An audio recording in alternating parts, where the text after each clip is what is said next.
saluons ce soir dans le précieux nom du Seigneur Jésus-Christ. Vous n'acceptez même pas. Ouvrons nos Bibles dans 1 Pierre chapitre 2. Pendant que vous êtes encore debout.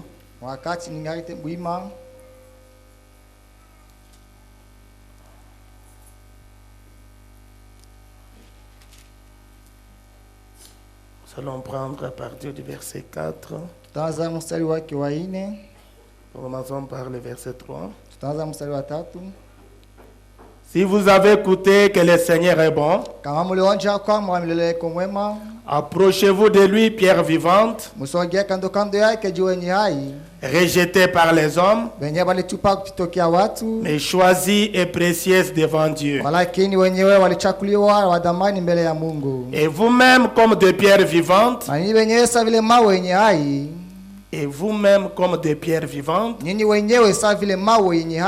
édifiez-vous pour former une maison spirituelle,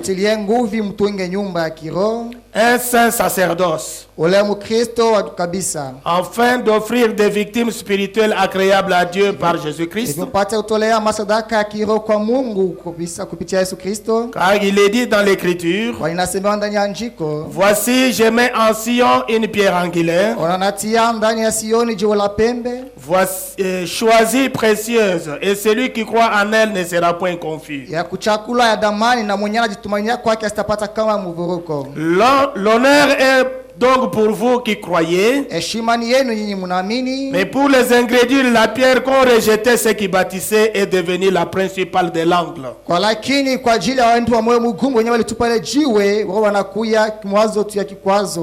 Une pierre d'achoppement, un rocher de scandale. Vous pouvez vous mettre. Maintenant, ajoutons 2 Pierre, chapitre 1er.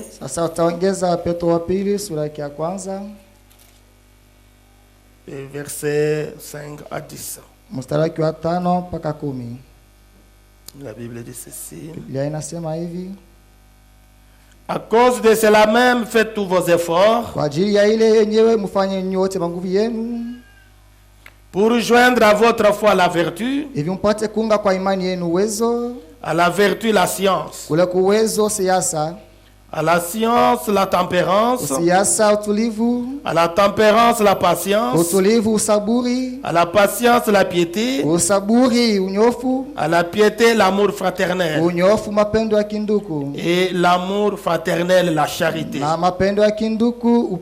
Car si ces choses sont en vous et ils sont avec abondance, elles ne vous laisseront point oisifs ni stériles pour la connaissance de notre Seigneur Jésus-Christ. Mais celui en qui ces choses ne sont point est aveugle, il ne voit pas de loin, il a mis à l'oubli la purification de ses anciens péchés. C'est pourquoi, frères, appliquez-vous d'autant plus à affermir votre vocation et votre élection. Car en faisant cela, vous ne broncherez jamais. Prions le Seigneur. Dieu, créateur des cieux, de la terre, nous te disons encore merci cet après-midi pour cette grâce que tu nous donnes encore pour nous tenir devant ton peuple ce soir. Tu as gardé chacun de tes enfants, Seigneur. Tu as conduit leurs pas en ces lieux. Il y en a qui sont encore en route, Seigneur, vers ces lieux, Seigneur. Garde-le et amène-le, Seigneur, afin qu'ensemble nous puissions, Seigneur, entrer, Seigneur Jésus-Christ, dans l'atmosphère de ta parole et saisir ce que l'Esprit a à nous dire ce soir. Où est moi, Seigneur, où est l'interprète, où est toute l'Église? Aide-le, Seigneur, afin que la transmission de ta parole soit facile ce soir. Bénis cette partie importante de notre rassemblement de ce soir. Conduis-nous jusqu'à la fin pour la gloire du Père. En ton nom Jésus-Christ, nous avons prié ainsi. Amen. Amen. Que le Seigneur ajoute les bénédictions à la lecture de sa parole. Nous sommes en train d'évoluer avec notre message que nous avons commencé depuis le mardi. Nous sommes en train de parler sur la pierre de fête à 3 facettes. Et Nous avons juste introduit les mardis. Nous voulons parler de cette pierre qui a triple révélation. C'est là où j'ai dit le mardi que nous ne pouvons pas directement arriver à parler de la pierre de fête sans toutefois parler de la charpente, sans toutefois parler de la pyramide. Sur cette charpente ou cette pyramide sur laquelle la pierre de fête doit se poser. Amen. Voilà pourquoi nous avons montré les mardis que la pierre de fête et la pyramide représentent la montée de l'église. Cela montre aussi la marche du croyant. Et d'après l'enseignement du prophète de Dieu, le prophète nous a enseigné que Dieu a écrit 3 Bibles. Il y a les zodiaques dans les cieux. Les zodiaques, dites seulement les zodiaques. Et la pyramide. Et la Bible en papier. C'est ça les 3 Bibles que Dieu a écrites. Alors nous sommes en train de parler sur la pyramide. Nous voyons comment cela a commencé. Au début c'était large. Et en montant ça est en train de se rétrécir pour avoir la forme, pour que la pierre de fête puisse descendre et s'ajuster dessus. Amen. Et nous sommes en train maintenant, ce soir je voudrais parler sur la construction de cette pyramide là. Non, je parle de la pyramide. Tu ne peux pas venir comme tu étais mardi ici. Tu as un peu la pensée de ce que je suis en train de dire. Oui, nous sommes en train de parler sur la pyramide et la pierre de fête qui doit se poser sur cette pyramide-là. Voilà pourquoi aujourd'hui je voudrais juste parler de cette pyramide dont le prophète s'est référé dans son enseignement. Pour nous parler sur la stature de l'homme parfait. Ou pour parler sur cette deuxième Bible de Dieu. Comme je vous ai dit que je ne parle pas sur la stature de l'homme parfait pour parler sur ses vertus, entrer en profondeur là-dedans.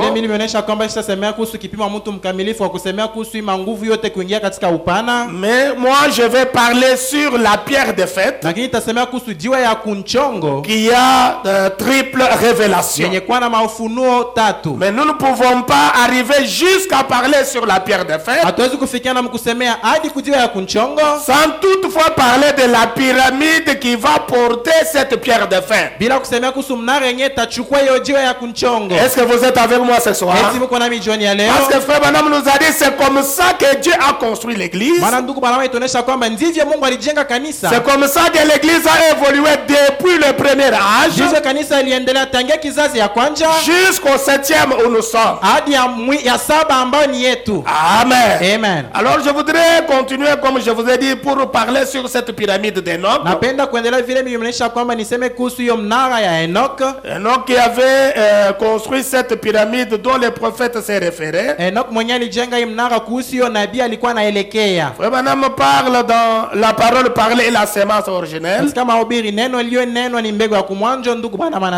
Au paragraphe 206 et 207. Là, Frère Branham dit quelque chose ici. Il dit, avez-vous remarqué ici en haut?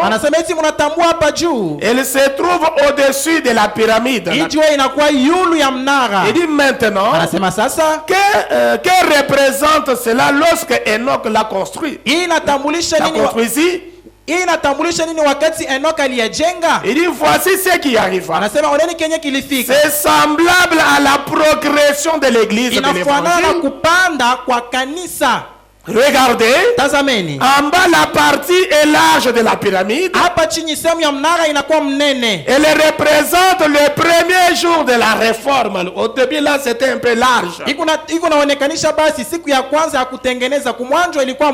dit simplement le fait de vous appeler un chrétien. Au début là quand on vous appelait seulement chrétien, et renier l'église catholique, cela voulait dire que vous êtes destiné à mourir. Ensuite on prêchait la justification par la foi. Il dit maintenant, observez les trois qui viennent à nouveau. C'est-à-dire il veut John Wesley qui prêcha la sanctification. L'église devient de plus en plus minoritaire. Devient de plus en plus une minorité. Il dit, vous voyez, en allant dans cette direction, après les jours de la sanctification de John Wesley, vers l'église pentecôtiste, et Dieu prit et reste hors d'elle tous ceux qui acceptaient la parole. Il dit, voyez-vous, lorsque cela arriva aux pentecôtistes, cela fut coupé beaucoup plus soigneusement. Cela a été coupé plus soigneusement. Parce que c'est la restauration des dons. Cela allait vers le haut. Qu'est-ce qui est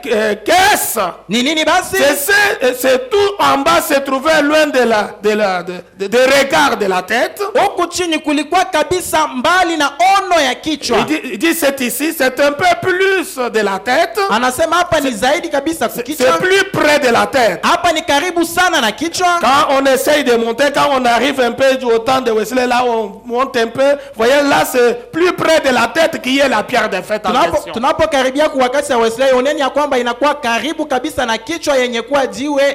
Il dit c'est encore plus près, mais cela doit s'adapter absolument avec les restes. Cela doit être ajusté. Il dit dans cette pyramide, si vous prenez une lame de rasoir, vous ne pourriez pas la glisser entre ses pieds où se trouve le mortier. Tellement c'est rassemblé avec précision. D'abord je voudrais vous montrer que Frère Branham utilise cette pyramide de Enoch. La manière qu'Enoch avait construit cette pyramide, il a construit cela avant même la destruction du temps de Noé par la pluie. Et dans cette pyramide, Frère Branham nous dit il a mentionner les âges et tout ce qui arrive, tous les événements qui arrivent dans le monde, tout est écrit dans cette pyramide-là. Les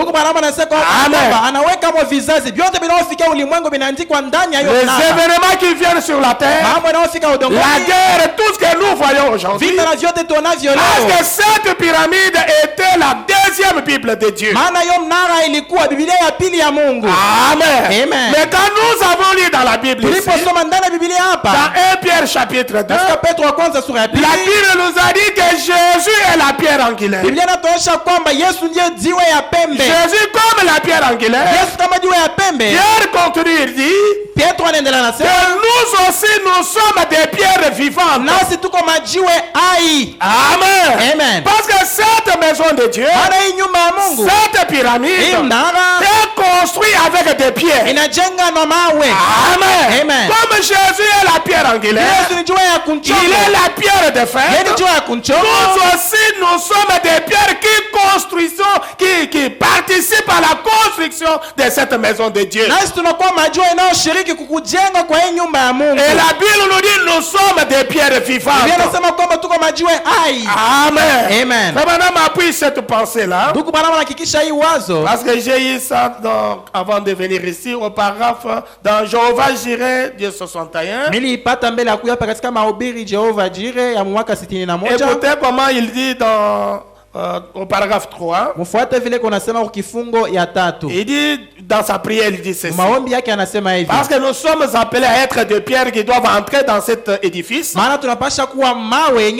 doivent construire la maison vivante de Dieu, dont Jésus est la pierre de fer. Maintenant dans sa prière, il dit ceci. Il dit, Dieu notre Père, nous te prions de nous secouer par ta parole ce soir, de nous amener à rentrer à nous-mêmes, afin que nous soyons des pierres vivantes, ajustées dans le tabernacle de Dieu. Amen. Nous sommes appelés à être des pierres vivantes. Nous devons être ajustés dans la maison de Dieu, dans le tabernacle de Dieu. Et Frère Branham continue dans sa prière, il dit, bénis les pasteurs ici présents, les diacres, les administrateurs et tous les membres de cette église. Maintenant au paragraphe 9 de la même prédication, il dit, nous voyons l'église dans cette condition, cette église qui est tiède, au point qu'elle dit, ça paraît très bien, très bon. Peut-être que je reviens encore là à la fin de la semaine. Et dit, vous voyez, voilà, c'est ça l'attitude de l'église. C'est en ce moment-là que Dieu prend et ici et là, un dans les champs, et ainsi de suite, pour l'enlèvement. Ainsi, comme nous voyons que nous nous approchons de cet âge, conformons-nous à la parole de Dieu. Amen. Nous sommes appelés à nous conformer à la parole. Madame continue dit, revêtons-nous de la parole de Dieu, de l'Esprit de Dieu qui est dans la parole. Amen. Et devenons des pierres vivantes qui constituent la maison du Dieu vivant. Voilà pourquoi Pierre a dit que nous-mêmes soyons édifiés, parce que nous sommes des pierres vivantes. Amen. Nous devons nous ajuster pour former la maison de Dieu. Cette maison, cette pyramide, dont Jésus est la pierre de fer. Amen. Cette pierre qui a été rejetée. Écoutez encore ce qu'il dit dans ce message La Brèche. Au paragraphe 324. C'est toujours dans la prière, il dit ceci. Il dit, accorde le Seigneur. Accorde à ces gens qui sont debout. Ils sont en train de faire leur confession dans leur cœur. Ils sont prêts à laisser l'Esprit de Dieu les modeler, les tailler, les façonner en pierre vivante. Amen. Alors vous comprenez qu'on doit laisser le Saint-Esprit nous modeler, nous tailler, nous façonner, pour que nous soyons des pierres vivantes, pour former la maison du Seigneur. La maison du Seigneur Dieu, accorde le Père, et je te le confie maintenant. Amen. Alors vous comprenez que cette pyramide, cette maison de Dieu, est constituée de pierres qui doivent être ajustées. Amen. Je vous ai dit que c'est un message, je vais de manière à ce que chacun arrive à saisir la pensée qui est dans mon cœur.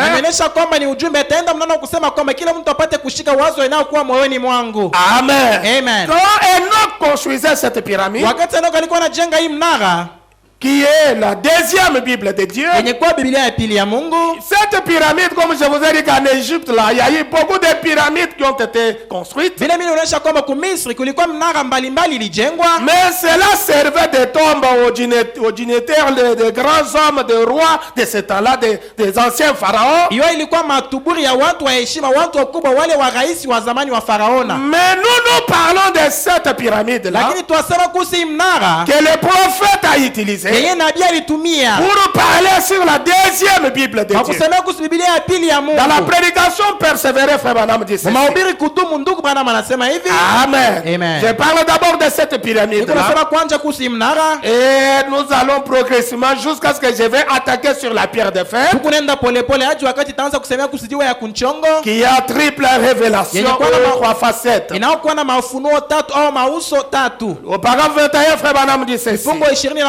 Il dit la science était probablement plus avancée à cette époque-là. Quand il bâtissait, quand il construisait ces pyramides-là, comme nous avons vu que l'Égypte était la grande puissance mondiale, c'était une nation de la haute science en ce temps-là, comparable aux États-Unis aujourd'hui. La science était probablement plus avancée à cette époque-là. Ils ont réalisé plus qu'ils ne sont capables d'expliquer aujourd'hui. Amen. Ils ont construit les pyramides en Égypte. Ils ne pourraient jamais les reconstruire. Ils ne peuvent jamais reconstruire sans ces pierres à une telle hauteur. Parce que dans ces pyramides-là, ils ont construit cela avec des grosses pierres qui pesaient des tonnes et des tonnes. Et ces pierres-là, ces grosses pierres-là ont été taillées, ont été façonnées, de telle sorte que quand on les superposait, ça n'avait pas besoin qu'on place les mortiers pour que ça puisse se souder. Mais cela a été posé avec une telle exactitude, de telle sorte que on ne peut même pas glisser une lame de rasoir entre ces pierres. Est-ce que je peux entendre vos amens? C'était le peuple de la haute science. C'était Dieu qui écrivait sa deuxième Bible. Et nous allons voir la signification de toutes ces choses. Aujourd'hui, la science d'aujourd'hui, les hommes de science d'aujourd'hui, les bâtisseurs d'aujourd'hui, les ingénieurs et les architectes d'aujourd'hui ne peuvent jamais construire une pyramide. Parce que ces anciennes pyramides étaient construites avec des pierres. Et on se demande comment ils ont soulevé ces pierres-là jusqu'à les placer dans cette hauteur. Amen. C'était la grande science en ce temps-là. Et Branham continue de dire, nous n'avons rien qui puisse les élever jusque-là. Ni de puissance pour soulever ces pierres. On ne sait pas comment, mais ils avaient un moyen d'accomplir ça à l'époque de Enoch et de Noé, avant le déluge. Et peut-être qu'ils avaient atteint la lune. Amen. Peut-être les hommes de science en ce temps-là, ils sont arrivés jusque dans la lune. Ils avaient peut-être des astronomes et ainsi de suite.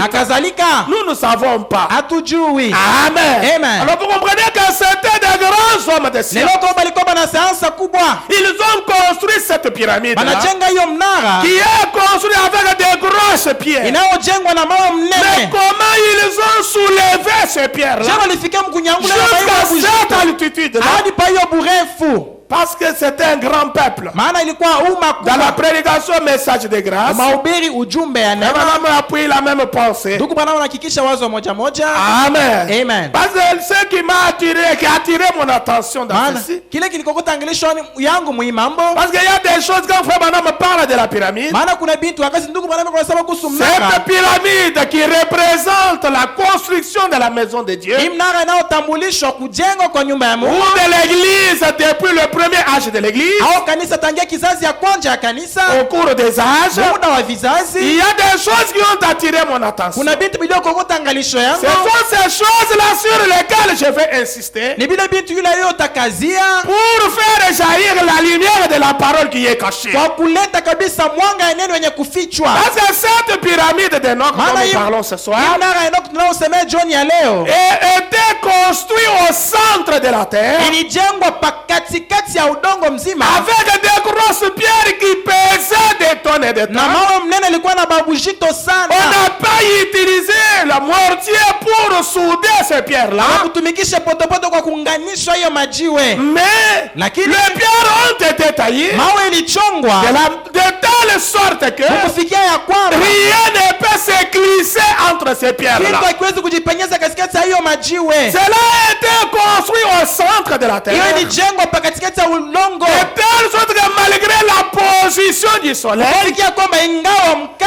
pyramide de Enoch ne projette pas d'ombre nulle part. Amen. Amen. Vous voyez même notre temple, c'est quand le soleil va partout ici, il y a déjà de l'ombre. Mais cette pyramide-là, même vos maisons, tout ce que vous avez, quand vous le construisez, vous allez voir que quand le soleil va soit à l'est de ce côté-ci, il y a l'ombre qui est projetée dans ce sens.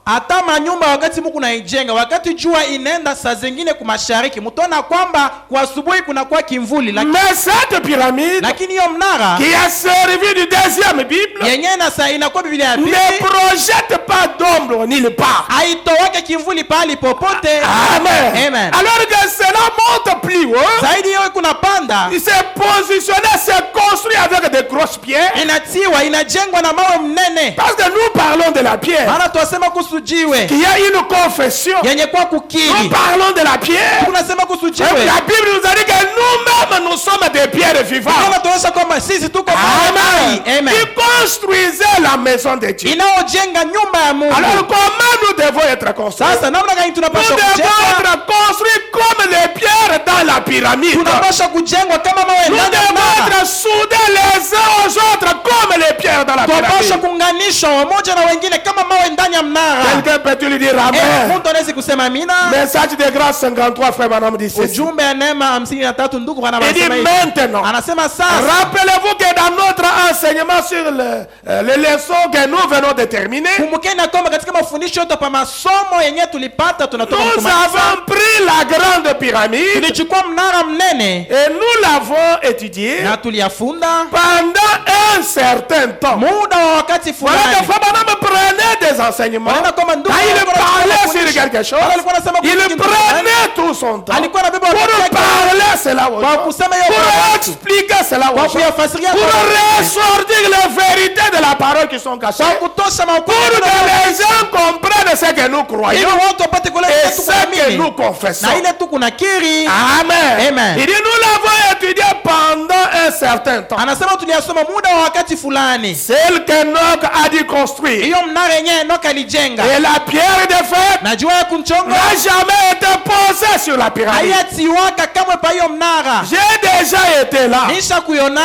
Là-bas, j'ai été déjà là-bas en Égypte. Son architecture ne pourrait jamais être remplacée jusqu'aujourd'hui.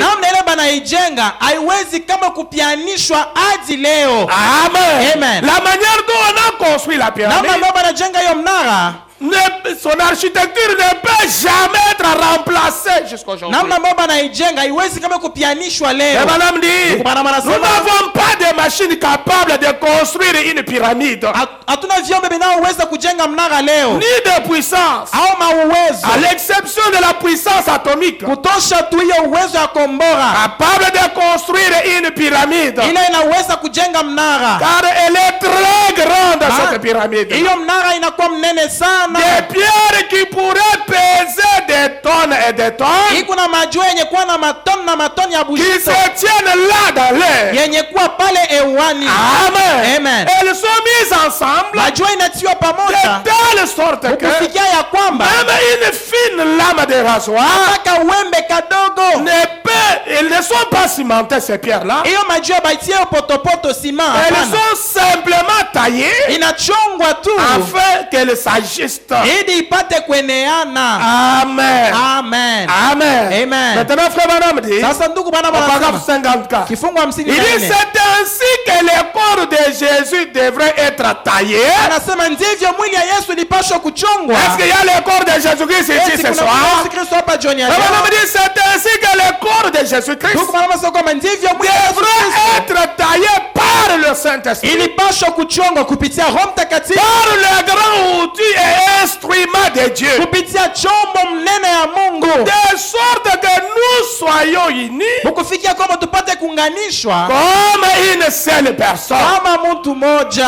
Amen. Amen. Nous ne sommes pas divisés. Hatuna ba kukabula kabulana. Pouvez-vous dire Amen? Amen. Frère Branham dit, nous ne sommes pas divisés. Ndugu anasema kwamba hatuna ba kukabula Voilà kabulana. comment l'église devrait être Unaona taillée. namna gani kanisa lipaswa kuchongwa? Nous allons parler sur comment être taillé, pourquoi on doit être taillé. Tutasema kuhusu kwa nini tunapaswa kuchongwa. Parce que les pierres qui constituent la pyramide, Maana mawe inayotunga ce mnara sont des pierres qui venaient de différentes carrières. mawe ilikuwa inatokea pafasi ya kuchonga Ça mbalimbali. venait de différents endroits. Ilikuwa inatokea mahali Ils mbalimbali. ont été taillés à gauche, à droite. Ilichongwa huku na Maintenant, kule. quand on les amenait à la construction, Pale walikuwa naileta pafasi ya on kujenga. compare cela à la construction du temple de Salomon. Ndugu mama analinganisha kukujengwa kwa nyumba ya Il dit, Suleimani. quand on construisait ce Wale temple-là, walikuwa najenga hiyo hekalu ya les Suleimani. pierres venaient de part et d'autre. Mawe ilikuwa inatokea mahali mbalimbali. Chaque pierre trouvait sa place. Kila jiwe ilikuwa napata fazi yayo.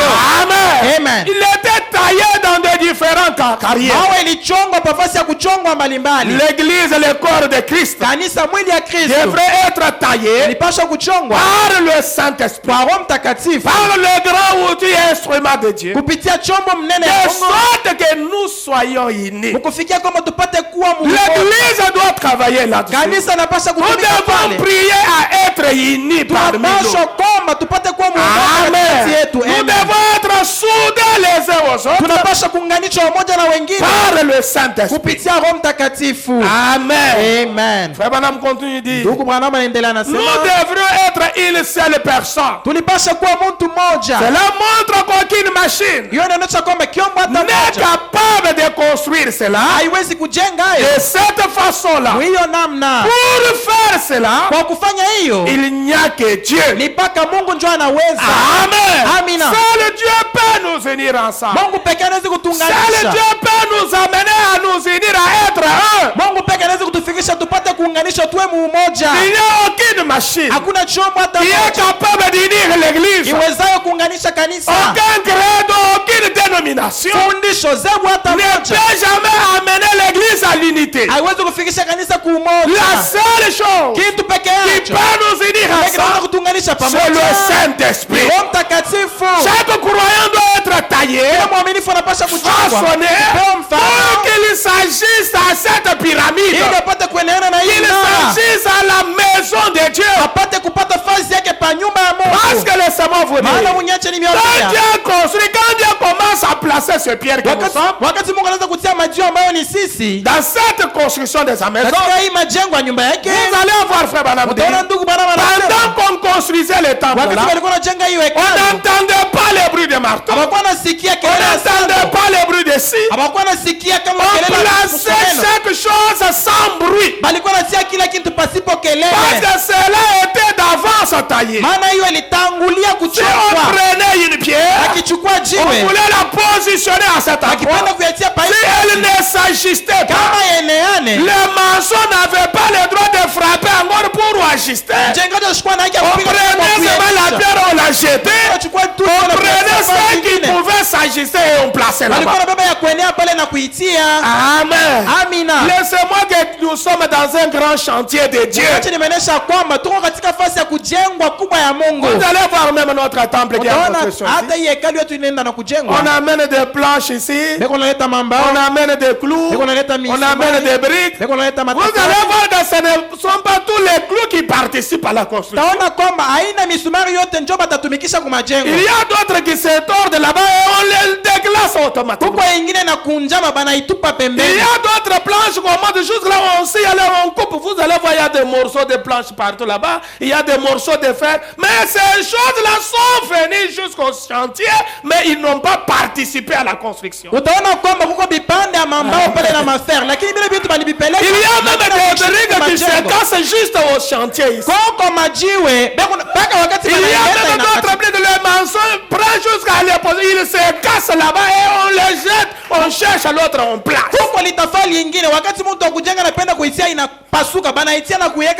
C'est pourquoi mon frère et ma soeur, l'important ce n'est pas de venir jusqu'au chantier, mais l'important c'est participer à la construction.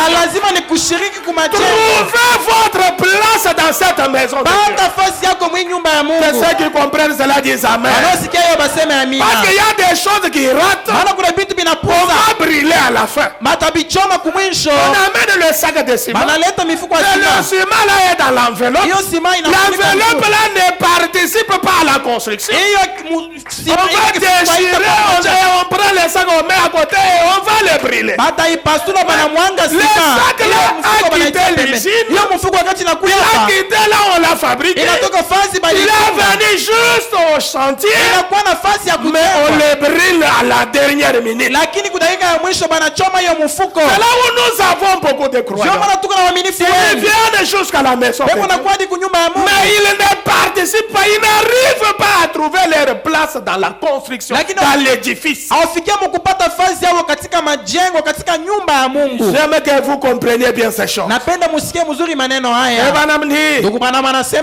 Aucun mécanisme de l'organisation, aucune loge, aucune de ces choses ne peut les faire en dépit de leurs bonnes intentions. Ils ne peuvent pas le faire, c'est-à-dire amener l'église à l'unité. Pour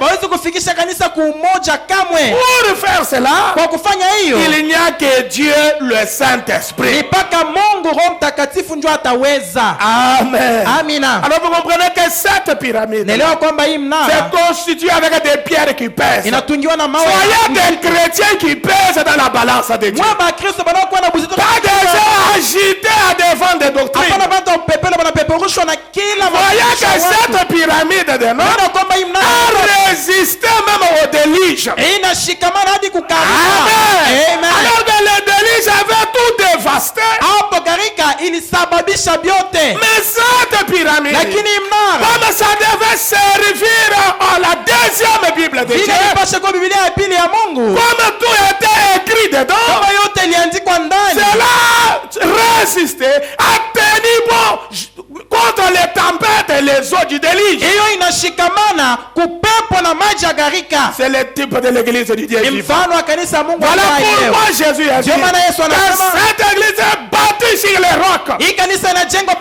Même les portes de séjour de moi ne prévaudront point contre elle.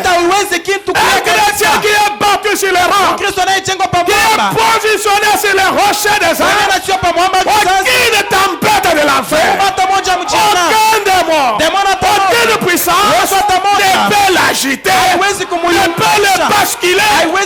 Voilà cette pyramide a résisté contre le déluge.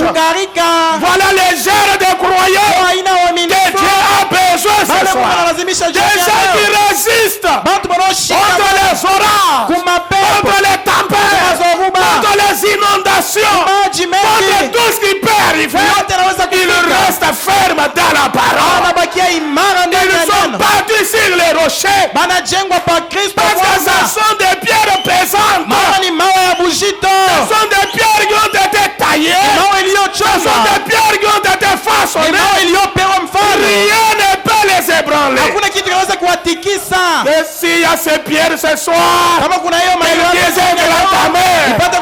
Et laissez-moi vous ni Quand une pierre tombe au milieu d'autres pierres, c'est là créer un bruit. Voilà pourquoi dans nos églises, de la pierre de fer, quand elle descend, elle doit tomber sur d'autres pierres. Cela doit créer la joie. Cela doit créer les cris de joie. Cela doit créer des amens. Cela doit créer des alléluia. Amen. Parce que c'est la pierre qui descend sur d'autres pierres. Cette pyramide a été fixée avec beaucoup de précision.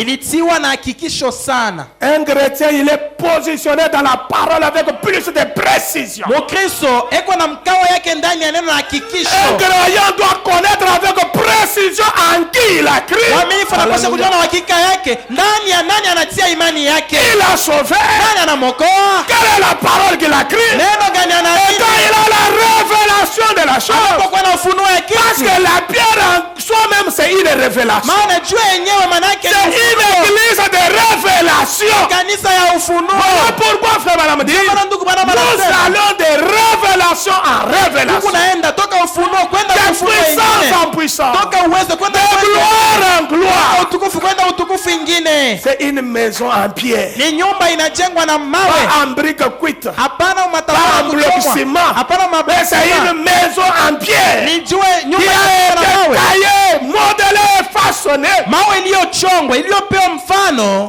et qui résiste aux tempêtes, qui résiste aux inondations, qui résiste à tout ce que le diable peut faire surgir sur elle. Dans la demeure future de l'épouse céleste et de l'épouse terrestre, 417 frères Branham dit ceci. Il dit la pyramide d'Enoch ne projette d'ombre aucun moment en aucun moment du jour. Je suis allé en Égypte, aux pyramides là-bas. Branham dit c'est fixé géographiquement par les dimensions de cette figure géométrique, pour que peu importe la position du soleil, il n'y a jamais d'ombre portée autour d'elle, autour de la pyramide. Vous voyez? Amen. Amen. Voyez comment la science en ce temps-là. Enoch avait positionné cela d'une manière géographique. Quelle géométrie ils avaient étudié en ce temps-là? De telle sorte en bâtissant, en positionnant cette pyramide, peu importe la position du soleil, cela ne projette pas d'ombre nulle part. C'est comme ça que sera le temple du millénium. Quand l'agneau lui-même sera la lumière à la tête de cette pyramide. Amen. Il n'y aura pas des ombres nulle part. Amen. 372 frères Branham dit, ceci puisque c'est comme ça, ça correspondait exactement au signe d'Enoch en Égypte. La pyramide, n'est-ce pas? Enoch avant la destruction antédiluvienne, quand la justification allait venir, il a produit un signe. Et dans cette pyramide, il y a 7 marches qui mènent à la chambre du roi. Il dit remarquez bien, sur la 7e marche, si jamais vous avez étudié les dimensions de la pyramide, ceux qui s'avancent pour prendre celui qui arrive et l'introduire auprès du roi. Na kumuingiza mchumba ya Il mfalme. dit remarquez bien. Anasema tambweni mzuri. À qui appartient le poste qui se trouve là? Hii fasi ya juu ni ya nani? Vous verrez dans quel jour vous vivez. Taona musiku gani ambao mko naishi. Dans la pyramide. Ndani ya mnara. Il dit maintenant. Anasema sasa. Dieu a 3 Bibles. Il revient encore sur l'enseignement des 3 Bibles de Dieu. Anakutia pa mafundisho ya Biblia 3 ya Mungu. Ça montre que dans cette pyramide là, il y a 7 marches. Et il y a la chambre du roi là au sommet. Amen. Amen. Il dit tous les événements qui se passent sur la terre, cela est déjà mentionné dans cette pyramide. Dans la prédication des trônes, au paragraphe 319, frère Branham dit ceci. Il dit, au sujet de la pyramide construite du temps d'Enoch, il dit, remarquez que chaque pierre s'y trouvait. Amen. Amen. Il pouvait mesurer ces choses parfaitement. Annoncer les guerres et les événements. Tout ce qui se passe en Syrie, dans notre pays, partout dans le monde, tout cela était déjà annoncé.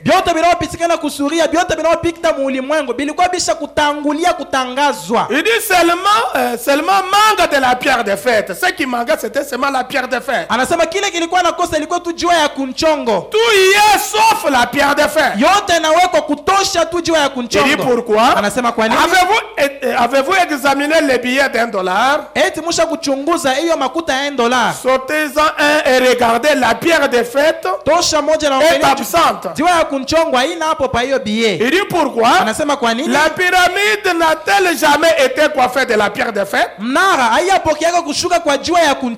dit Christ est la pierre de fête qui a été rejetée. Il est la pierre de fête rejetée. Amen. Amen. Mais il va bientôt revenir. Observez combien cette église, dans l'âge de Luther, était l'âge à la base. Puis elle est devenue une minorité, de plus en plus petite, jusqu'à la fin. Après avoir quitté l'âge de Pentecôte, elle s'est amenuisée jusqu'à ce que chaque pierre, vienne s'ajuster exactement afin de pouvoir s'emboîter parfaitement à la pierre de fer.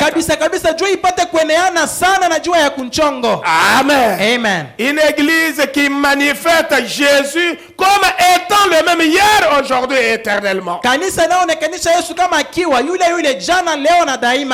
église parfaite. Amen. Amen. Il était donc le lion de la tribu de Juda. Voyez, frère, montre comment la pyramide est en train de monter. Et chaque pierre s'ajustait parfaitement. Jusqu'à ce que nous arrivons au sommet, où il y a les rebords sur lesquels la pierre fêtière viendra s'ajuster. Et cette pierre-là, c'est Christ Jésus, qui a été rejeté par les bâtisseurs. Amen.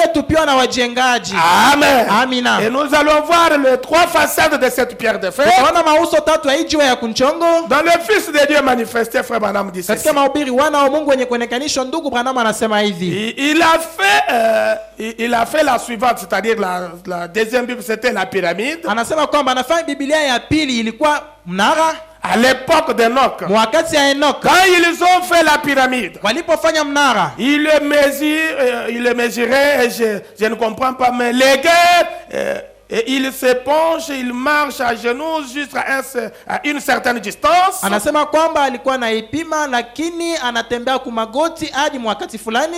peuvent mesurer l'intervalle entre les cœurs.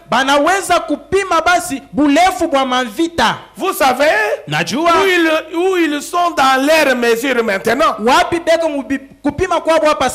En plein dans dans la chambre du roi. Sasa tunakuwa katika chumba ya mfalme. Et à mesure que la pyramide gagne en hauteur, na zaidi mnara iko napanda, nous ne pourrons pas construire ça. Sisi hatutaweza kujenga hiyo. Malgré tout ce qu'on a aujourd'hui, haizuru byote tuko nabyo leo, on ne pourrait pas construire. Hatutaweza kuyajenga.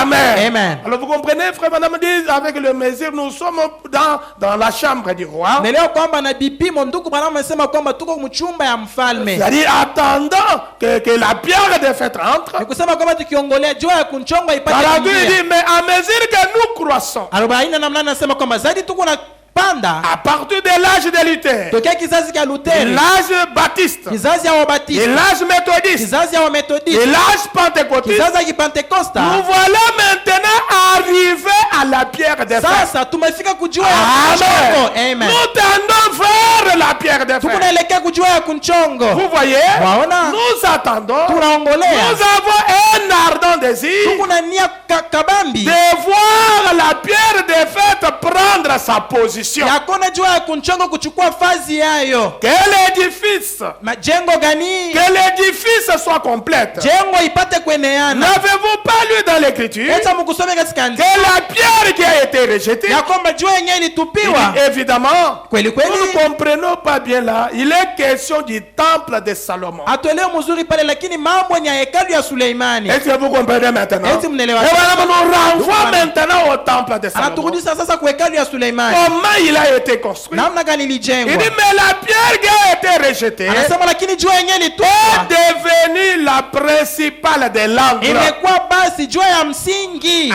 Amen. Amen. J'ai dit ça simplement dans le but de vous peindre la chose. Niko nasema hii tu jua kumiangazia kabisa kabisa kintu. Amen. Amen. Et 49 il dit, 49 et bon dans la Bible, vema ndani ya Biblia, nous vivons au dernier jour. Tuko naishi kusiku ya mwisho. Nous sommes de la pyramide. Tuko sehemu ya kumnara. Les poissons croisés de l'âge du cancer dans les zodiaques. Masamaki yenye kuingiana mkizazi ya cancer ya ndani ya zodiaque. Au temps de la venue du lion. Wakati ya kufika kwa simba. De la pierre de fer. Ya jua ya kunchongo. Au jour des manifestations des fils de Dieu. Mushiku ya kuonekana kwa wana wa Mungu. Il dit dans la Bible, vous voyez. Vous voyez où nous en sommes. Wapi tuko? Nous sommes en plein au temps de la fin. Sasa kabisa tumekuwa wakati ya mwisho. Amen. Amen. Nous sommes en plein au temps de la fin. Tunakuwa kabisa wakati ya mwisho. Si vous voyez que le temps continue toujours, vous pouvez vaguer vos occupations. Vous ne cherchez pas la chose principale. Comprenez qu'à la fin vous serez rejeté. Amen. Parce que tu ne vas pas trouver ta place dans la maison de Dieu, dans la construction de cet édifice. Dans les noms blasphématoires, frère Branham dit ceci. Parole 70 dit ceci. Il dit ensuite Enoch a achevé de son vivant. Il a achevé de son vivant, ou là-bas en ce temps-là la pyramide, il a achevé la construction de la pyramide. Eh bien nous n'avons pas le temps de montrer l'arrière-plan, de montrer comment cette pyramide s'élève en passant par des chambres et ainsi de suite. Cela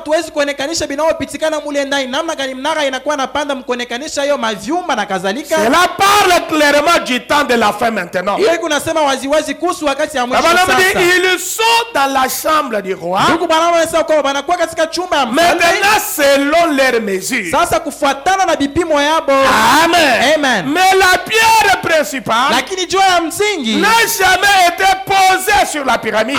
Cela fait une architecture parfaite ou une maçonnerie parfaite, à tel point que la fine lame d'un rasoir ne peut jamais se glisser entre ces pierres-là. Ils ne savent pas comment ils ont pu la construire. Les gens ne comprennent pas comment ils sont arrivés à positionner ces pierres-là dans cette hauteur-là. Voilà pourquoi les archéologues anglais, américains, ils vont en Égypte, ils fouillent là-bas, ils entrent dans ces pyramides pour voir à quoi tiennent ces pierres-là, résistent comme ça. Qu'est-ce est-ce qu'ils les maintiennent comme ça durant toutes ces années? Wanasayansa wanakuwa naenda kule kumisri, beko naingia mule mnara banachunguza na kuangalia kile kinafanya kwamba hiyo majua ipate kubakia kuungana kabisa hadi leo. Ils sont en train de faire leur fouille là-bas. Beko nachunguza kule. Et ils n'arrivent pas à comprendre la science qu'ils avaient en ce temps. Sayansa walikuwa nao mwe wakati wa zamani. Pour maintenir ces pierres là soudées et unies les unes aux autres comme ça. Hiyo mawe ya kuunganishwa kabisa kabisa moja kuingine kama vile. Amen. Amina. Et frère Branham dit dans la loi aux grâces au paragraphe 19. Mahubiri Torati au Neema kifungo 13 ndugu Branham anasema. Il dit quelque chose ici. Anasema kitu fulani hapa. Au paragraphe 33. Kifungo 33. Au paragraphe 33, là, il parle dans la prédication, l'église s'en ira-t-elle avant la tribulation. Là, vous pouvez prendre le paragraphe 33. Taweza kusoma katika mahubiri eti kanisa itaenda kabla ya mateso, mtasoma katika kifungo 33. Maintenant, je prends loi aux grâces au paragraphe 19. Niko nachukua Torati au Neema kifungo 19. Il dit, et cette pyramide, anasema na hii mnara, cette grande pyramide, hii mnara kubwa, est si parfaitement située, inatiwa kabisa kabisa, géographiquement au centre de la terre, kabisa kabisa pakatikati ya udongo, qu'elle ne fait aucune ombre autour, mkufikia kwamba kule kumampembeni haitoe kimvuli hata moja. Amen. Amen. Peu importe la position du soleil, haizuru msimamo wa jua. Il dit technologiquement ils ont beaucoup à faire. Anasema kwamba kufuatana teknolojia kubeko na bia mingi vya kufanya. Pour nous comparer à eux. Kwa kutulinganisha nao. Frère Branham dit pensez-y. Ndugu Branham anasema myawazie. Amen. Amen. Il y a plus de 5000 ans. Kuna kwa zaidi ya miaka 5000 qu'ils ont construit ces choses. Ile balijenga hiyo. Et on n'arrive pas toujours à comprendre. Atufikia paka mkuelewa hiyo. Quelle science ils ont utilisé? Quel matériel ils avaient enseigné? Byombo gani balikuwa nabyo mwiyo wakati? Pour tailler des pierres. Kwa kuchonga mawe. Et le positionner, les placer de telle manière que y a ni mortier entre ces pierres là. Kuyaweka kuyatia mnamna kufikia kwamba hakuna hata poto pale pakatikati. Maintenant pour ce soir je prends la dernière partie pour ce soir. Sasa juu ya join kuna chukua sehemu ya mwisho. Je voudrais maintenant parler sur la manière que les pierres de la pyramide ont été taillées. Napenda kusema kuhusu namna gani mawe ya mnara ilichongwa. Comment ces pierres là ont été façonnées. Namna gani hiyo mawe ilipewa mfano. C'est de cette manière là. Ni mwiyo namna. C'est comme ça que Dieu taille son église. Ndio vile Mungu yuko anajenga kanisa yake. C'est comme ça que Dieu a taillé son église au fil des ans. Ndio vile Mungu alichonga kanisa yake muda wa kizazi. C'est comme ça que Dieu taille chaque croyant jusqu'à ce soir. Ndio vile Mungu anachonga kila mwaminifu hadi jioni. Parce que nous sommes appelés. Maana tunaitwa. Comme nous sommes appelés comme des pierres vivantes. Tunaitwa kama mawe hai. Et les pierres qui doivent participer à la construction. Na mawe yanapaswa kushiriki kwa majengo. Doivent être taillées et façonnées. Inapaswa kuchongwa kwa mfano. Bien s'ajuster pour trouver chacun sa place. Ili pate kuendelea mzuri ili kila mmoja ipate kupata fazi yayo. Pouvez-vous dire amen? Unaweza kusema amina. Chacun doit trouver sa place en cet édifice. Kila mtu anapaswa kuwa na fazi yake pa hiyo majengo. Si nous sommes appelés à être des pierres vivantes. Kama tunaitwa kuwa mawe hai. Jésus lui-même la pierre de fer. Yesu mwenyewe jiwe ya kunchongwa. Chacun doit être taillé. Kila mtu anapaswa kuchongwa. Comme Jésus lui-même a été taillé. Kama vile Yesu mwenyewe alichongwa. Par des épreuves. Kupitia vipimo. Par la souffrance. Kupitia mateso. Par des temps difficiles par lesquels il est passé. Kupitia nyakati migumu ambapo alipitia. Chaque croyant. Kila mwaminifu. Comme Pierre dans cet édifice. Kama jiwe ndani ya majengo. Dans cette bâtisse là. Doit être taillé et façonné. Anapaswa kuchonga na chacun de nous doit trouver sa place. Kila mmoja wetu anapaswa kupata nafasi yake. Parce que si vous ne trouvez pas votre place, kama unakosa nafasi yako, vous serez jeté et abandonné. Tupiwa na kutiwa pembeni. Amen. Amina. Dieu a besoin de pierres. Mungu anahitaji. Il a besoin d'une église. Anahitaji kanisa. Il a besoin des hommes et des femmes. Anahitaji wanaume na wanawake. Qui sont passés par une formation. Benye wanapitia kwa mafundisho. Qui sont taillés et façonnés. Wale banachonga pour qu'il s'ajuste à sa construction. Ili wapate kuendelea kwa majengo yake. Si ces pierres taillées sont ici ce soir, j'aime les entendre dire amen. Wewe ni kuchonga iko hapa hiyo inapenda kusikia bakisema amina. Si vous n'acceptez pas les coups de marteau dans le carrière. Kama ukubali kupigwa kwa masaa. Laissez-moi vous dire que nos églises. Unyoacha niweleza kama nous allons que nous ne sommes pas divisés. Ndugu wanasema kwamba tuna makashana. Nous sommes unis. Tuko umoja. Nos églises sont des carrières. Sisi tunakuwa fasi ya kuchonga. Là où nous entendons les bruits des marteaux. Les coups de marteau. C'est ici où vous devez être taillé et façonné. Hapa ndio unapaswa kuchonga na kupewa mfano. Parce que à la construction de ce corps mystique là, maana kukujenga kwa hii mwili ya là il y a pas de bruit. Kule hakuna makelele. Là c'est l'œuvre du Saint-Esprit lui-même. Ni kazi ya Roho Mtakatifu mwenyewe.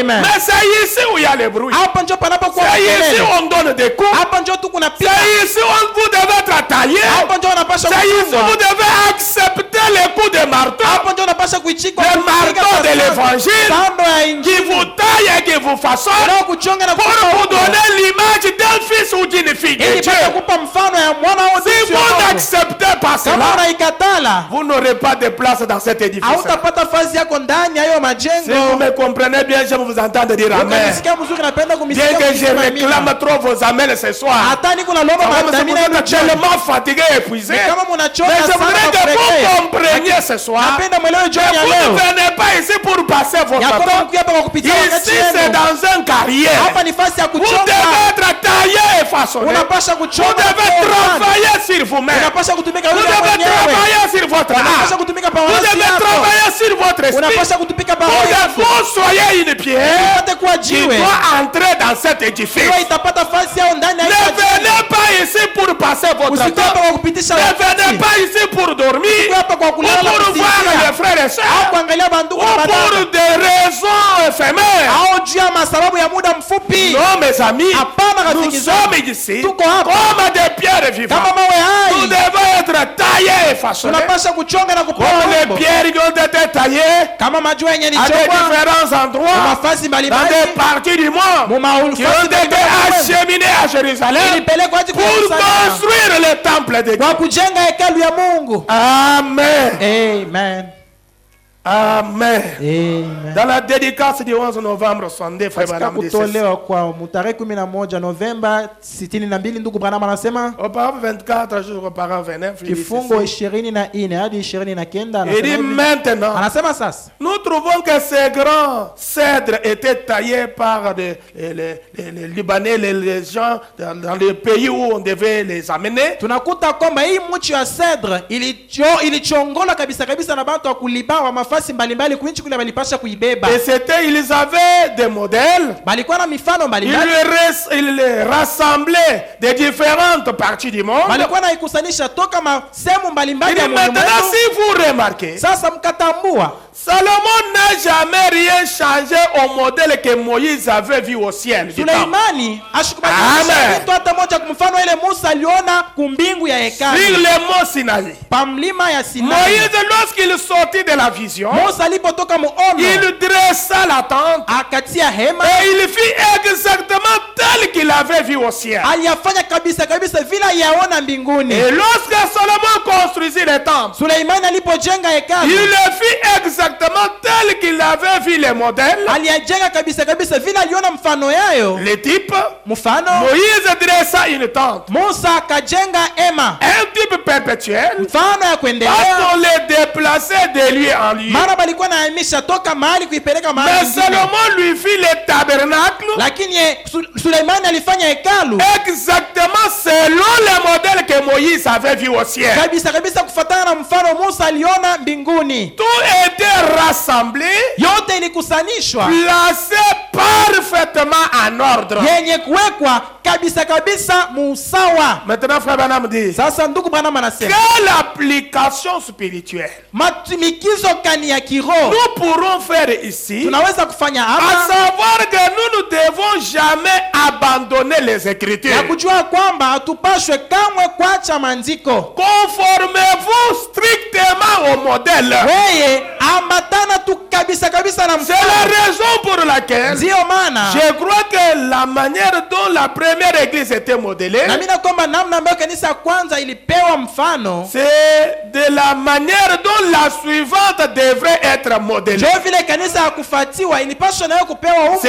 la manière dont tout autre devrait être modélé, Ni namna ambayo kanisa yoyote ilipaswa juste kuchongwa comme ils étaient au commencement. mpaka vile balichongwa Et kumwanzo. je crois que Dieu l'a fait ainsi. Na mimi nakwamba Mungu anafanya hii kanisa Je vile. crois que la véritable église, Na mimi nakwamba kanisa ya il kweli dit très bien. anasema vema. Il dit les matériaux qui étaient coupés dans leur pays d'origine Anasema kwamba vyombo vyenye vilikatwa mwinchi ya ile baliibeba étaient amenés à un seul endroit. ilipelekwa tu mu mahali moja, Mais lorsqu'ils furent rassemblés, lakini ilipokusanishwa frère Branham continue, il s'agissait si parfaitement ndugu Branham anasema kwamba ilikuwa naenana kabisa kabisa que dans l'espace de 40 ans, mkufika kufikia kama mrefu wa Il les miaka avait 40 fallu pour ériger la construction. yenye ilipaswa juu ya kujenga hiyo hekalu. Est-ce que vous pouvez comprendre que ce temple de Salomon, Naelewa kwamba hiyo hekalu ya Suleimani ça a pris 40 ans de construction. ilibeba miaka 40 ya Mais majengo. pendant ces 40 ans de construction, Lakini mwa miaka 40 on ya majengo n'entendait pas les bruits de marteau. hawakuwa nasikia kelele On ya sana. n'entendait pas les bruits de scie. Hawakuwa nasikia Chaque kelele ya matériau, sana. chaque chose s'est placé à sa place correctement. Kila kitu kilikuwa na tiwa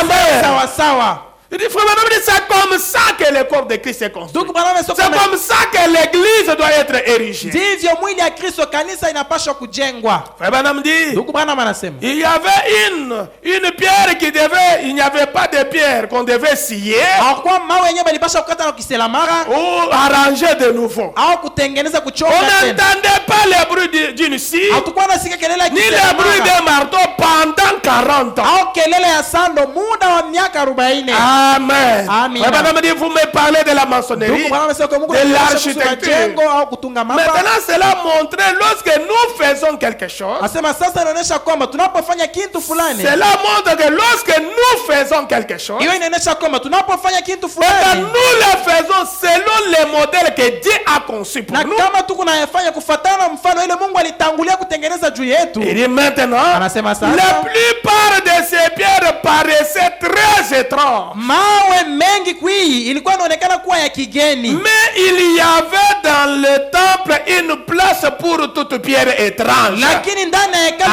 Amen. jua kila jiwe ya kigeni. Malgré que quand on prenait ça paraissait étrange, mais quand on plaçait, cela trouvait sa place. Chaque pierre, malgré son aspect, mais elle trouvait sa place au temple. Hata vile jua ilikuwa inaonekana kuwa ya kigeni, lakini wakati balikuwa naibeba, kila mmoja wao ilikuwa anapata fazi yayo ndani ya Dieu hekalu. avait de la place pour elle. Dieu avait de la place pour cette Mungu pierre. alikuwa na fazi juu ya hiyo jiwe. Frère Branham dit, Ndugu Branham anasema nos ministères, huduma zetu ce qui est là un beau type, yenye kuwa pale mfano ou mzuri plutôt un antitype, au mfano ya kweli montre que dans notre particularité, yaonyesha kwamba muupekee yetu, notre manière d'adorer, namna yetu ya kuabudu, pendant quand le temple, le vrai temple auquel nous arrivons dans quelques minutes, wakati hekalu ya kweli kule tu kunafikia mu dakika chache sera rassemblé, itakusanishwa, il y aura une place pour chaque personne kutakuwa fazi juu ya kila mtu au comportement bizarre. kwa namna ya kujitwala ya ovyo.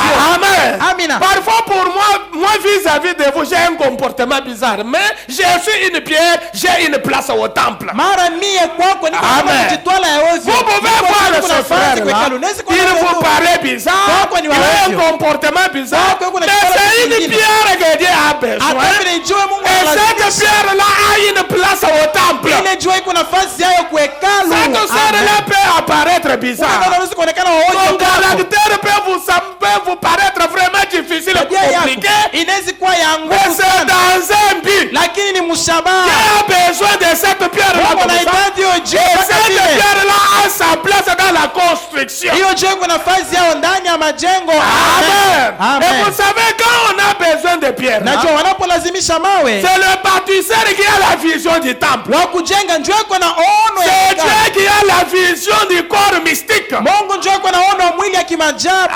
Amen. Amina. Et les pierres qui viennent de différentes Mawe églises, inayotokea makanisa mbalimbali. chaque pasteur Kila qui mchungaji est tailleur de pierres dans son église, alikuwa mchungaji wa mawe il katika a kanisa sa yake. commande à lui. Eko na kazi yenyewe ilimupewa. Amen. Amen. Moi j'ai une commande de pierres que Dieu m'a demandé. Mimi kuna kazi aina mawe yenyewe Mungu alinilomba C'est mimi. pourquoi vous allez voir mes Ndio enseignements. maana utaona Ma mafundisho manière de conduire l'église Hata kwa kuongoza est kanisa. différente de tel pasteur, Inaachana na est mchungaji fulani. différent de tel pasteur. Inaachana na mchungaji Celui-là fulani. aussi, il est ce qu'il est là selon la commande qu'il a reçue. Ule na yeko vile kufuatana na kazi ile Mungu alimulomba mule. Amen. Amina. Peut-être son église, chaque jour, ce sont des réunions de Sasa prière. kile kanisa kila Celui wakati. s'est toujours tombé par terre pour casser les chefs. C'est la commande qu'il a reçue. Njoo kazi Il Mungu a des alimpa. pierres bizarres. Hiyo ni mawe ya Mais ces ovyo. pierres-là ont leur place dans Lakini l'édifice. hiyo mawe iko nafasi yao ndani ya majengo. Amen. J'aime vous entendre dire Amen. Napenda kuwasikia mkisema amina. Chaque pierre doit trouver sa place. Kila jua inapaswa kupata Chaque nafasi croyant yake. a un comportement bizarre face à vous là, il a sa place dans les corps de Ule Dieu. mwaminifu kwako kuna namna ya kujitola ya ovyo, hata vile kwa nafasi yake. Il ndani ya peut kanisa la paraître Kristo. brutal, très compliqué, mais c'est un croyant, c'est une pierre que Dieu a besoin dans sa maison. Anaweza kuonekana mtu wa makari vile eko, lakini nijua ile Mungu analazimisha ndani ya nyumba yake. Il a sa place dans cet édifice. Eko nafasi yake muhimu jengo hata vile. Amen. Amina. Il dit nous pouvons paraître un peu bizarre à quelqu'un d'autre, c'est pas Branham qui le dit. Ndugu Branham anasema kwamba tunaweza kuonekana kuwa baovyo juu ya mtu mwingine. Agir un peu drôlement. Kutenda kwa mwanamke tu ya ovyo. Mais rappelez-vous, lakini kumbukeni, il y a là une place pour nous. Mule ndani muko fazi juu yetu. Dieu est en train de tailler son église. Mungu anajenga kanisa yake. Et chaque petite pierre kila jiwe ndo avait une place ilikuwa nafasi yake. Il lui convenait parfaitement. Ile ilikuwa na mwenea kabisa kabisa. J'aime vous entendre dire amen. Napenda kusikia akisema doit avoir une place qui lui convient parfaitement. Kila mtu anapaswa kuwa nafasi ya kumwenea. Voilà pourquoi quand vous êtes positionné à quelque part, quand vous êtes placé à servir Dieu, que vous soyez diacre, administrateur, ministre, tout ça, vous devez faire ce travail-là correctement. Wakati unaweka fasi fulani, unaweza kuwa shemasi, mzamiri, mtumishi, fasi yoyote, unapaswa kufanya hiyo kazi mzuri. Quand Dieu vous appelle, que vous soyez chanteur, instrumentiste, peu importe tout ce à quoi Dieu vous a appelé, tu as une pierre, tu as un rôle à jouer, soyez placé correctement votre position et faites correctement ce à quoi Dieu vous a appelé à faire. Est-ce que je peux entendre un amen? Vraiment, Dieu est en train de tailler son église. Il est en train de tailler ce pierre. Chaque pierre avait une place qui lui convenait parfaitement. Il dit rappelez-vous, c'était taillé au loin du lieu où cela devrait être rassemblé. Mais quand cela était rassemblé, cela n'avait pas besoin d'être taillé encore la seconde fois. C'était déjà aiguisé. Il avait déjà fait de telle sorte que ça convienne parfaitement à sa place. Vous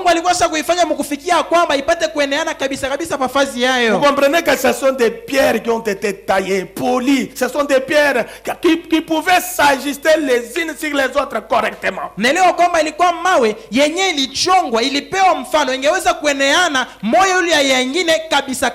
Amen. Amina. Je termine par ici, frère Branham dit ceci.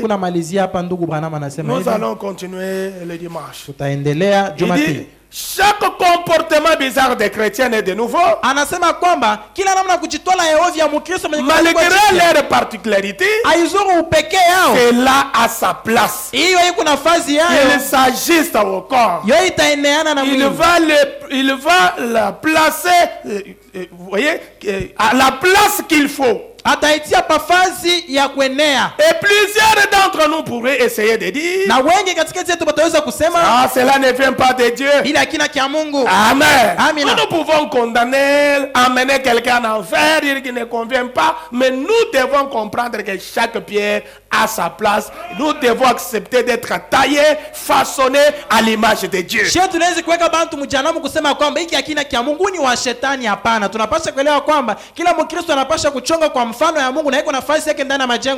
Pour ce soir, que le Seigneur Dieu vous bénisse. Alors, ce que nous devons dire au Seigneur, Seigneur, façonne-moi, taille-moi, laisse-moi parvenir à l'image parfaite de Christ.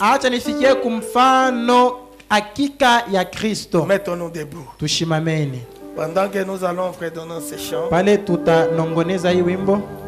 je voudrais que chacun de nous puisse demander la grâce de Dieu. Que Dieu puisse tailler chacun de nous. Nous façonner, nous modeler pour que nous puissions nous ajuster à la construction de la maison de Dieu.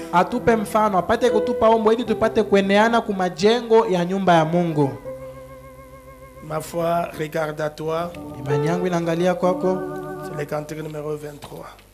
Et nous allons nous approcher auprès du Seigneur dans la prière.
Dieu plein d'amour et de miséricorde, Dieu plus haut, Dieu qui sonde les cœurs et les reins, Dieu qui nous connaissait avant la fondation du monde, toi Jésus-Christ le ressuscité, toi qui nous as donné la vie et la vie éternelle, toi qui as fait que nous puissions arriver dans ta maison ce soir, Jésus-Christ notre Dieu, nous te louons, nous t'adorons, nous t'acclamons puisque tu es Dieu.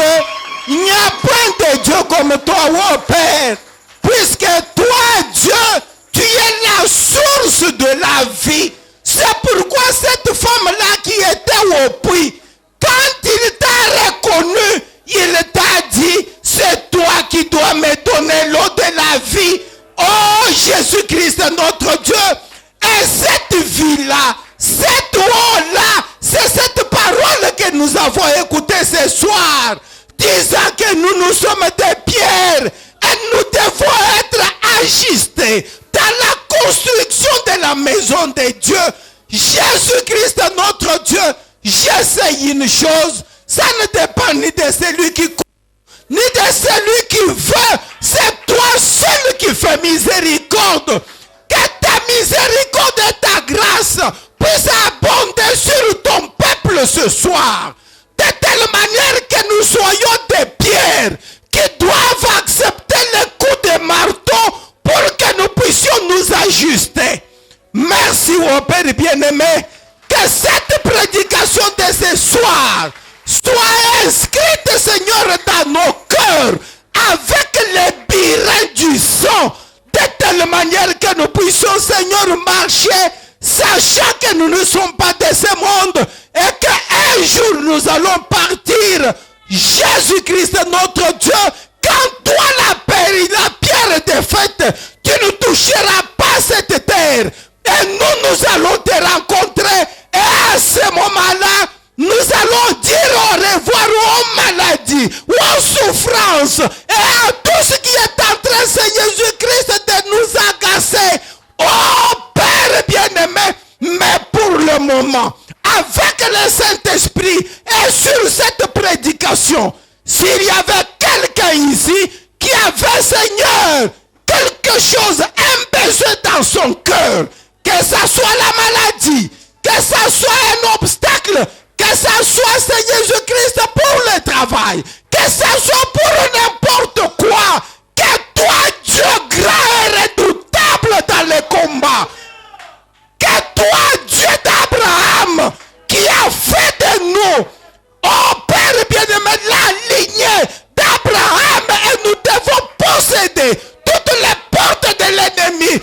Descends, oh Père, et réponds, Seigneur, à chaque requête ici, que nous puissions sortir d'ici, Seigneur Jésus-Christ, allégé, Seigneur, et dans l'espérance et avec foi, sachant que toi, Jésus-Christ, tu es avec nous et tu nous connais. C'est pourquoi je viens avec la requête de notre sœur Esther, oh Père.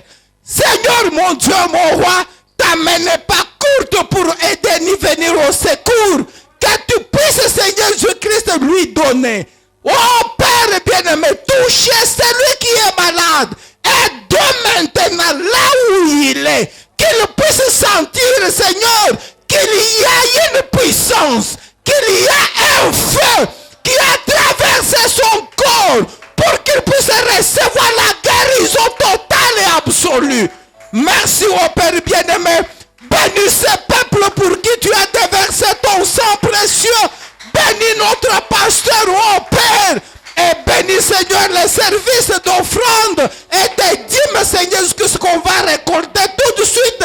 Bénis, Seigneur, tes enfants, matériellement, physiquement, Seigneur, financièrement, Seigneur, puisque c'est toi qui nous as dit, nous serons la tête et non pas la queue. Oh Jésus, les cieux et la terre passeront, mais ta parole ne passera jamais. Fais-le, oh Père, puisque je te le demande, au nom puissant et merveilleux, le nom de notre Seigneur et Sauveur Jésus-Christ. Amen. Amen.